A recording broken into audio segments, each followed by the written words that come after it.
On March the 13th, 1623, a group of armed men entered the Joseon royal palace before dawn, as they moved through corridors they knew well. These were not invaders, but members of the court itself, and the king, who slept inside, had no warning. By the time he understood what was happening, it was already over. He was taken from his quarters, stripped of his title, and placed in confinement. Then he was exiled, first to Gwanghae Island, then to the distant island of Jeju. He would spend the last 18 years of his life there. The man removed that night is not listed in the official royal records as a king. His name in those records is simply Gwanghae-gun, Prince Gwanghae, a nobody.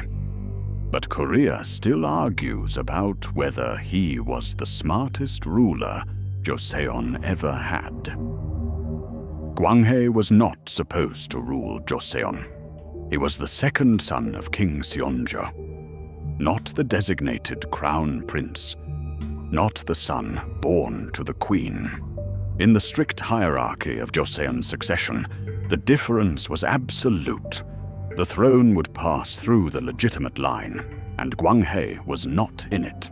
Then Japan invaded. In 1592, Toyotomi Hideyoshi launched the largest military operation in East Asian history up to that point. An invasion of the Korean peninsula with 160,000 soldiers. Within weeks, Joseon's defenses had collapsed. The Japanese army took Seoul in 18 days. King Seonjo did what kings do when their kingdoms fall. He fled north towards the Chinese border, taking the court with him. He left his second son behind. While his father fled, Gwanghae organized. He was 17 years old. He traveled the provinces, rallying local militias, coordinating resistance, keeping the kingdom from total collapse while the formal army had failed. He held court sessions in temporary locations. He drafted communications. He moved constantly through a country on fire. It was not heroism in the conventional sense. It was administrative survival under conditions of catastrophe. But it worked. Joseon did not collapse. The resistance held until Chinese Ming forces arrived to push the Japanese back. When the war finally ended in 1598, 6 years after it began, Gwanghae had become the most experienced and battle-tested figure in the entire Joseon court. His father made him crown prince reluctantly. Gwanghae became king in 1608 after his father's death. He inherited a kingdom that had been devastated by 6 years of war, and was now watching the balance of power in East Asia begin to shift in ways that should have terrified everyone paying attention. China's Ming Dynasty, Joseon's great ally, the empire that had sent armies to save Korea from Japan, was weakening. Internal rebellions, financial exhaustion, military decay. It was a dynasty in the late stages of a long decline. To the north, a new power was rising. The Manchu, a confederation of peoples who had been consolidating strength for decades, were becoming dangerous. Their leader, Nurhaci, was building what would eventually become the Qing dynasty. If conflict came between Ming and Manchu, every state in the region would be forced to choose sides. Gwanghae chose not to choose. Not yet. His foreign policy was, by the standards of 17th century Joseon, almost unthinkable. Joseon owed everything to the Ming. The moral debt of the Chinese intervention in the Imjin War was enormous. In Confucian terms, it was the debt a child owes to the parent who saves its life. To turn away from Ming at the moment of its weakness was, to the conservative Joseon court, not just politically dangerous, but morally repugnant. Gwanghae did it anyway. When the Ming requested Joseon military support against the rising Manchu, Gwanghae sent troops, but instructed their commander to assess the battlefield carefully and to surrender if the situation became hopeless, which it did. Joseon soldiers survived because Gwanghae had already planned for defeat rather than demanding heroic sacrifice. He also maintained secret back-channel communications with the Manchu, trying to keep Joseon's options open. The court watched him do this and called it treason. The coup against Gwanghae was justified using different reasons.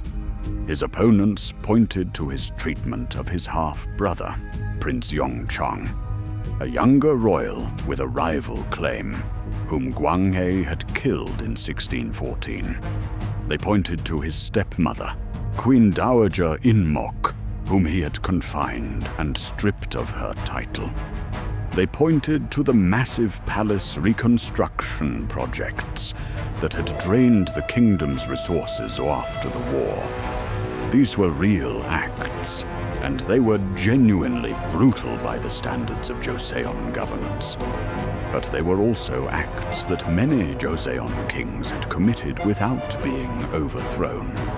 The Western faction that led the coup had political and ideological reasons to remove Gwanghae that went beyond family ethics. They wanted a king who would stand fully and publicly with the Ming dynasty. They got one. In 1627, 4 years after Gwanghae's removal, the Manchu invaded Joseon for the first time. The new king, Injo, had publicly declared Joseon's full loyalty to Ming. The Manchu took note. In 1637, 14 years after the coup, the Manchu invaded again, with far larger forces. Injo was forced to kneel in the snow before the Manchu Khan and formally submit. Joseon became a tributary state of the Qing dynasty. Tens of thousands of Korean civilians were taken north as slaves. This was exactly what Gwanghae had tried to prevent. His neutrality policy, the one the court had called treason, was, in retrospect, the only rational response to the geopolitical situation he had accurately diagnosed. He died on Jeju Island in 1641. The year before the Qing dynasty officially replaced the Ming, he had refused to die for. Gwanghae-gun has never been officially restored to king status in Korean records. Every Joseon king has a posthumous temple name, the formal title by which they are remembered in the dynastic records. Gwanghae has none. He is still, in the official register, just a prince. But Korean historians and the Korean public have reached a different verdict over time. He diagnosed the strategic problem correctly. He formulated a rational response. He was removed before his policy could be proven, and his removal led directly to the catastrophe he had predicted. Whether that makes him a great king or simply a useful case study depends on what you think history owes to a ruler who was right about everything and was overthrown anyway. The records still don't call him king. History is less certain. If this story stayed with you, subscribe to the Dragon Throne. Every week we tell one of Asia's most hidden histories, the royal betrayals, the disappearances, the deaths that changed dynasties, and were then buried in official silence. If you want to help this channel reach the people who've never heard these stories, a like goes a long way. It costs nothing, and it matters more than most people realize. We'll see you at the next one.